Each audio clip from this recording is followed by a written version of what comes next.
I'm joined today by the Carr-Petrova Duo, that is violist Molly Carr and pianist Anna Petrova. Welcome to you both. Thank you. Thank you for having us. Yeah, I appreciate your time today. We're going to talk about this album of yours called Novel Voices, a really interesting, not only album, but this is sort of the companion music or album to the project of that name, Novel Voices, a refugee aid project. Can you give us some background on that project and what it does? Yes. So the Novel Voices Refugee Aid Project is a project which Anna and I dreamed up together about 2 years ago. Its aim is to offer voice and visibility to refugees around the globe. Over the past year and a half, Anna and I, together with a composer, Fernando Arroyo Lascurain, and two filmmakers, Skylar Knutson and Victoria Stevens, we've all been together traveling around the world into refugee camps and refugee communities in order to offer concerts and musical workshops, but also to listen and learn. And to bring back what we have heard and learned and share it with the rest of the world through this album, the Novel Voices album, through a documentary eventually, which will be released, I believe, next year. Sometime next year. Yeah. And a social media campaign. And what did I miss? Is that it? And a Carnegie Hall and a concert, Carnegie Hall debut, which we just did last month. And so the idea was that we are offering classical music, but also we wanted to hear some of their folk music of the refugees, of all the different cultures that we met, and their dances and some of their poetry. So our composer, Fernando, he gathered all of this material and then integrated it into his new work for the duo, also titled Novel Voices. So we premiered that in our Carnegie debut and also recorded it on our debut album, which you have in front of you.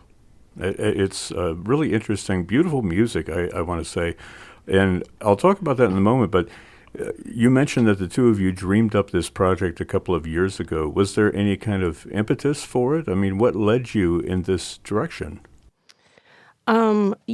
So we have been a duo for a number of years, and we were actually together in Anna's place in Texas. She was living there a couple years ago, and we were kind of trying to think what we wanted our next project to be.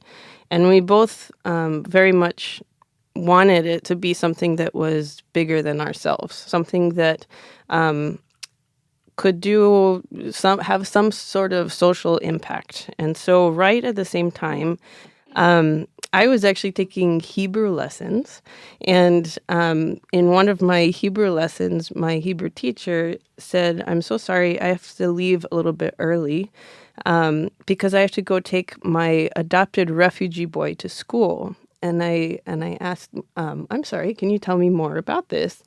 And it turned out that she was a regular volunteer with an organization called Home for Refugees, which is an incredible organization that works in the LA area, which essentially adopts refugee families when they come into the U.S. and helps them start a new life. And so the more I heard about this, the more excited I got about it. And I started asking friends and colleagues around me, does anyone know what is happening with refugees in America?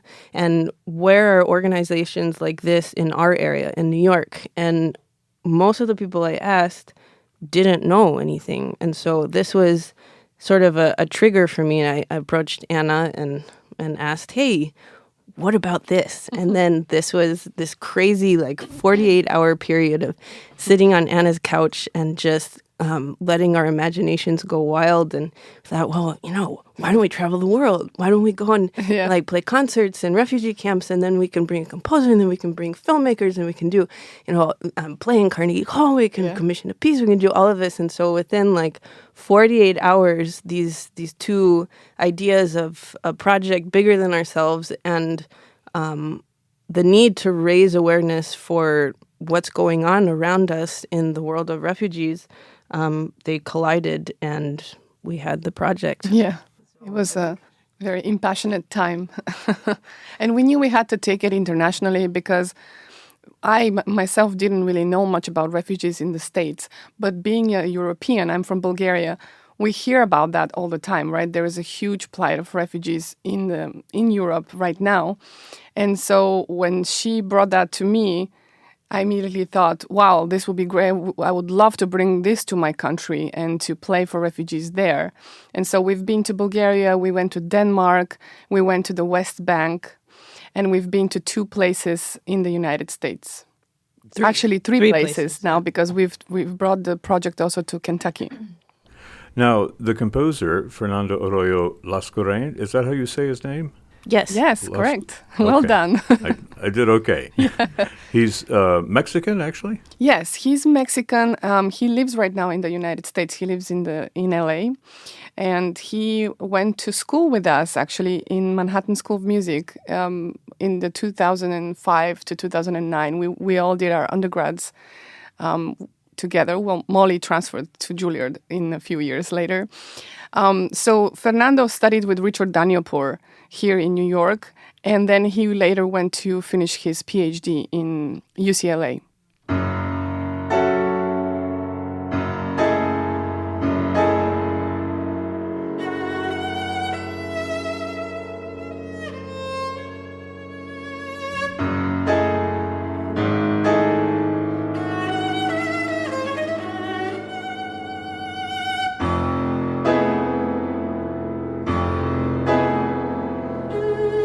Can we talk a little bit about his piece, because it is so beautiful, and I do want to say this entire album is just beautifully recorded. The instruments sound wonderful, the music is a fantastic program that you have here, but as far as the Novel Voices piece, it's in 3 movements here, and each of the movements has a title. I wonder if there's sort of a program behind it?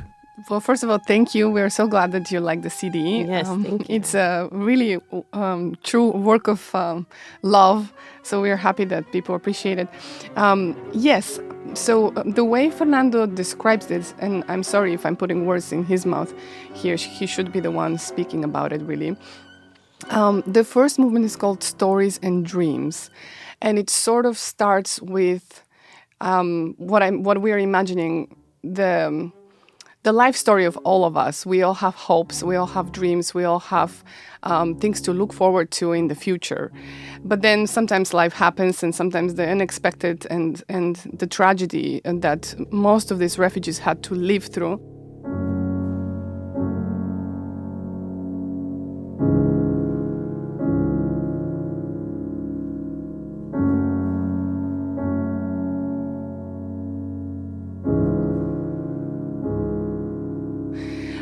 Which takes us then to the second movement, which is called the Dance of Uncertainty. And that's what Fernando speaks about, is their period of transitioning, right? Their period of finding a new place, of resettling, of hopefully, if everything goes smoothly and they're safe, finding a new life. And that's the moment where it's uncertain, and actually it's beautiful how he portrays it in the music, because he's chosen these shifting meters between 5/8 and 7/8 and 6/8, and so that you can kind of feel that intensity in the pulse of the piece.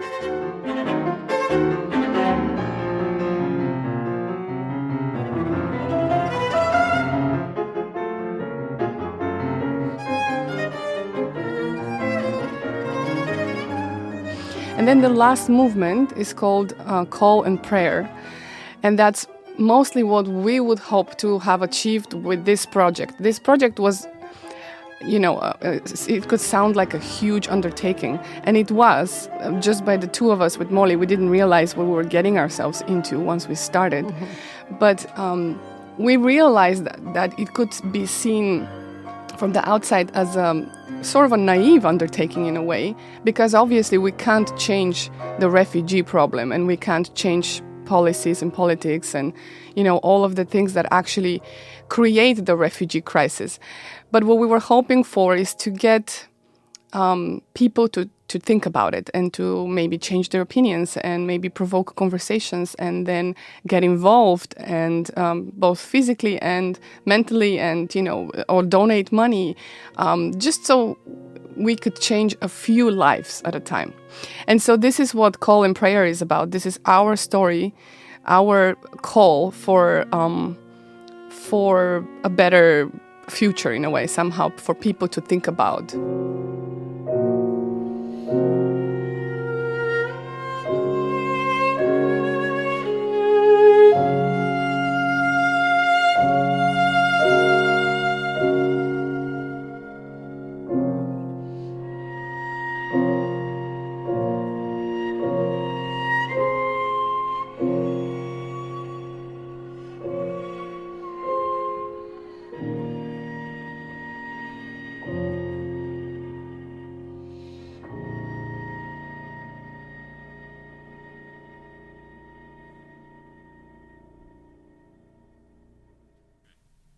If I might add a few words to what Anna just beautifully said about the Novel Voices commissioned work, it's also a beautiful experience every time we perform it, because in a way it's like reliving the past year and a half. There are so many direct quotes in the piece, like the beginning of the very opening first movement has a quote from our time in the Palestinian Dheisheh camp.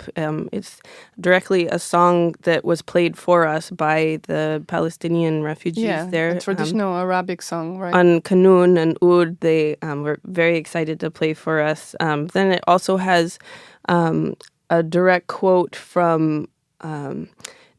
so Anna mentioned that every place we went, we asked the partnering organizations that we worked with to prepare the refugees that we would be working with, to ask them if they would be interested in offering something of their own.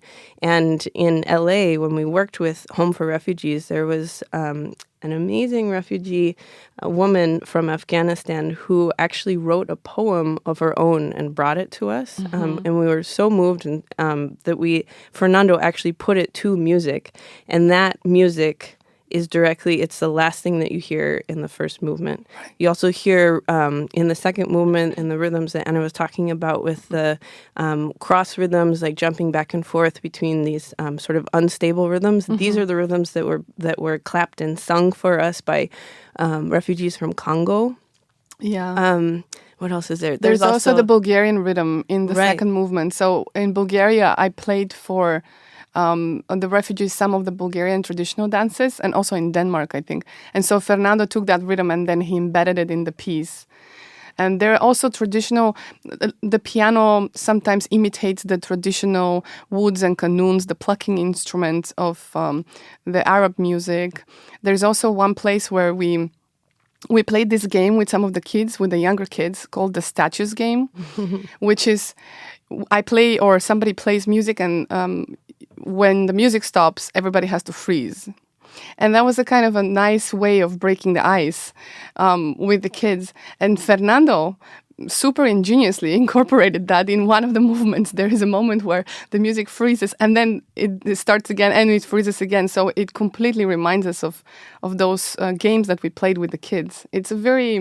The piece itself is very autobiographical, if we can call it that way. Yeah.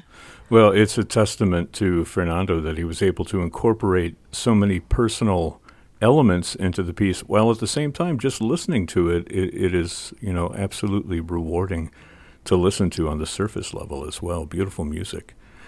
In the little bit of time we have left, maybe you can mention the 3 other works that you have on here. 2 of them are arrangements for viola and piano of other works. But there's this viola sonata by Rebecca Clarke, who was a fantastic composer. Certainly didn't get her due when she was alive and working, but I think there's been a bit of a Rebecca Clarke resurgence in recent years. Would you agree with that? Yes, absolutely. There should be. Yes, yeah. Yeah, all of the pieces on this album, we chose to have on the album originally because we loved the music and we just were dying to play it together. And the Rebecca Clarke Sonata was one which I as a violist, had played quite a bit. And I was very excited to draw Anna into this. And it's still one of my favorite pieces of music ever. I think it's the most gorgeous music ever written. Very juicy.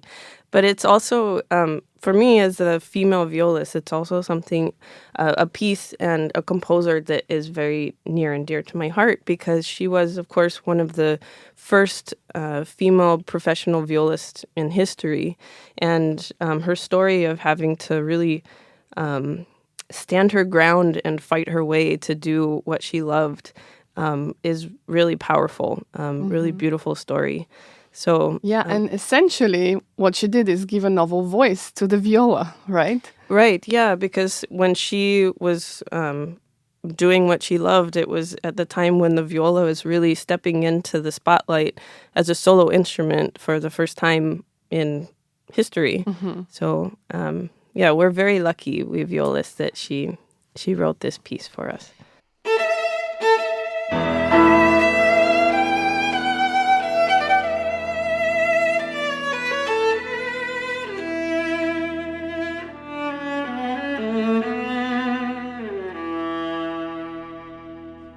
And for the other pieces which are not necessarily written for viola, they work perfectly on viola. So we encourage all of you to listen to them.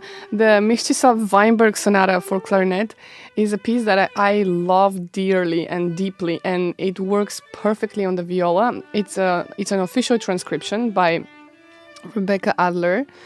It's published, and it's a huge fresco of all kinds of human emotions. Very dramatic and very mischievous at times, and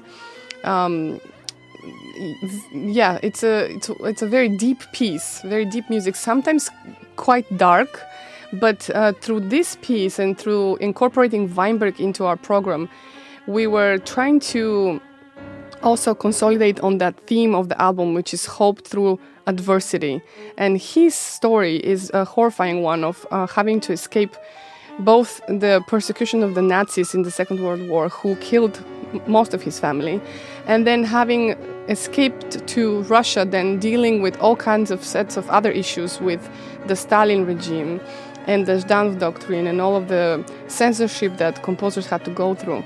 And so with his piece, his piece is embedded with all kinds of Jewish melodies and klezmer tunes, and it combines that kind of elated joy with the depths of tragedy and misery. But nevertheless, a very, very beautiful piece.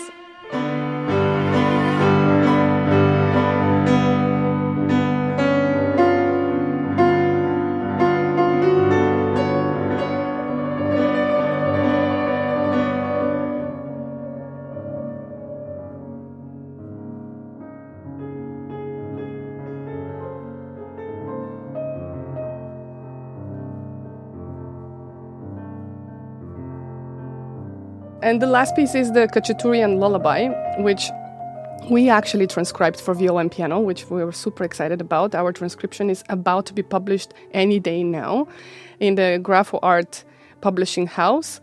And it's a beautiful, short 5-minute piece of kind of haunting mysterious beauty. And at the same time, it's a lullaby, soothing for the baby, but also giving the mother in the story of Gayane, is the ballet of Khachaturian, Gayane, giving the mother sort of a personal voice to express her thoughts and opinions, which her society doesn't allow her in that story.